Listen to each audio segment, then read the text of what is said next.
റപ്യുൻസൽ ഗോഥലിനെ കബളിപ്പിക്കാൻ ഒരു പദ്ധതി ആലോചിക്കുന്നു. അവളുടെ പെയിന്റിങ്ങിന്റെ നിറങ്ങൾ കഴിഞ്ഞു, അവ അടുത്ത രാജ്യത്തിൽ നിന്നും കൊണ്ടുവരാമോ എന്ന് ചോദിക്കുന്നു.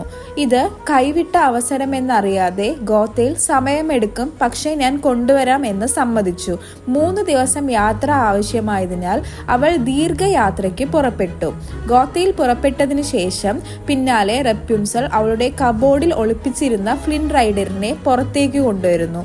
അവനെ ഒരു ചെയറിൽ ഇരുത്തി അവന്റെ കൈയും കാലും അവളുടെ മുടി ഉപയോഗിച്ച് കെട്ടിവെച്ചു. റപ്യുൻസൽ ഫ്ലിന്നോട് ഒരു കരാർ നിർദ്ദേശിച്ചു. അവളെ നാളെ ലാൻഡേൺസ് കാണാൻ കൊണ്ടുപോകുമെങ്കിൽ രാജകുമാരിയുടെ കിരീടം തിരികെ നൽകാം.